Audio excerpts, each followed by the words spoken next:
அமைதியான சூழலில் நாரதர் கங்கையில் இறங்கி நீராட தயாரானார். அப்போது நதியின் நடுவில் வண்ணமயமான ஒளி ஒன்று மின்னியது. அதை பார்த்த நாரதர் ஆச்சரியமடைந்தார். அது ஒரு விசித்திரமான மீன். அதன் உடல் பல வண்ணங்களில் ஜொலித்தது.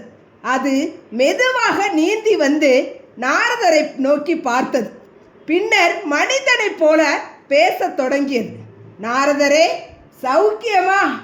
ஒரு கணம் நாரதர் அதிர்ச்சி அடைந்தார். அடடா, பேசும் மீனா என்று மனதில் நினைத்தார். ஆனால் உடனே தன்னை சமாளித்து கொண்டு, ஆம் மீனே, நலமாக இருக்கிறேன். நீ எப்படி இருக்கிறாய் என்று கேட்டார். மீன் ஒரு பெருமூச்சு விட்டது. நானும் ஏதோ நலமாகத்தான் இருக்கிறேன். அதன் குரலில் ஒரு சலிப்பு தெரிந்தது. அதை கவனித்த நாரதர் கேட்டார், ஏன் மீனே, உனக்கு என்ன குறை, என்ன பிரச்சனை, என்னிடம் சொல்.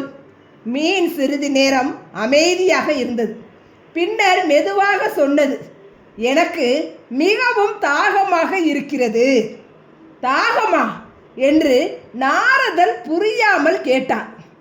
ஆம், குடிக்க தண்ணீர் கிடைக்கவில்லை, அதுதான் என் கவலை. அந்த வார்த்தைகளை கேட்டதும் நாரதரின் முகம் மாறியது.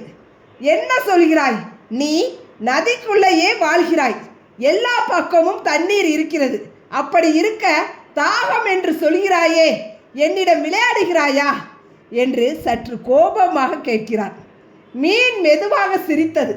அந்த சிரிப்பில் ஏதோ ஆழமான அர்த்தம் இருக்கிறது. நாரதரே, நான் தண்ணீருக்குள் இருந்து கொண்டே தாகம் என்று சொன்னால் அது முட்டாள்தனம் என்று நினைக்கிறீர்கள் அல்லவா? ஆமாம் என்றார் நாரதர். உடனே மீன் கேட்டது, அப்படியானால் பேரானந்தத்தை தரும் நாராயண நாமம் உங்கள் உள்ளத்தில் இருந்து கொண்டே நீங்கள் ஏன் கவலையுடன் இருக்கிறீர்கள்? அந்த ஒரு கேள்வி நாரதரின் இதயத்தை துளைத்தது. அவர் பேச முடியாமல் நின்றார். மீன் தொடர்ந்தது, உலகம் முழுவதும் நாராயண நாமத்தை பரப்புகிறீர். இறைவனின் தூதுவராக இருக்கிறீர். எல்லாம் நன்மைக்கே என்று பிறருக்கு உபதேசம் செய்கிறீர். ஆனால் உம்முடைய வாழ்க்கையில் நடக்கும் நிகழ்வுகளை மட்டும் ஏன் அப்படி பார்க்கவில்லை? நாரதர் மௌனமானார். அவரது கண்களில் ஆச்சரியம் தெரிந்தது. அடுத்த கணம் அந்த மீனின் உருவம் மெதுவாக ஒளியாக மாறத் தொடங்கியது. கங்கை நதியின் மேல் தெய்வீக பிரகாசம் பரவியது. அந்த ஒளிக்குள் இருந்து மகாவிஷ்ணு காட்சி தருகிறார்.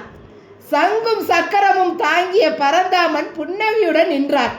நாரதர் உடனே கைகளை கூப்பி விழுந்து வணங்கினார்.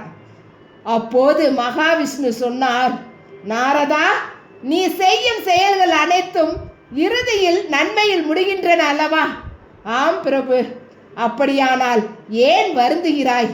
கலகம் என்பது செயல்களில் இல்லை, அதை பார்க்கும் மனிதர்களின் மனநிலையில் தான் இருக்கிறது. நீ எப்போதும் உலக நன்மைக்காகத்தான் செயல்படுகிறாய். உன் நோக்கம் தூய்மையானது.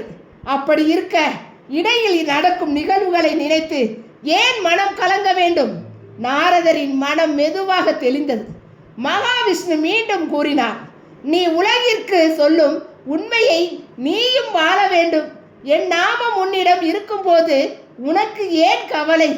அந்த வார்த்தைகள் நாரதரின் இதயத்தில் ஒளியை ஏற்றின. அவரது மனச்சுமை முழுவதும் கரைந்தது. மகாவிஷ்ணுவை வணங்கிய அவர் ஆனந்த கண்ணீருடன் கங்கை நதியில் நீராடினார். அன்று அவர் உணர்ந்த பாடம் மிகவும் ஆழமானது.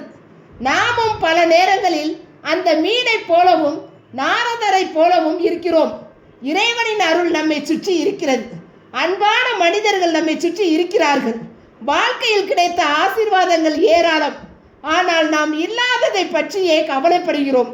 கிடைத்த அருளை மறந்து கிடைக்காதவற்றை எண்ணி வருந்துகிறோம். உண்மையில் இறைவனிடம் முழுமையாக நம்மை ஒப்படைத்து விட்டால் வாழ்க்கை மிகவும் இலகுவாகிவிடும்.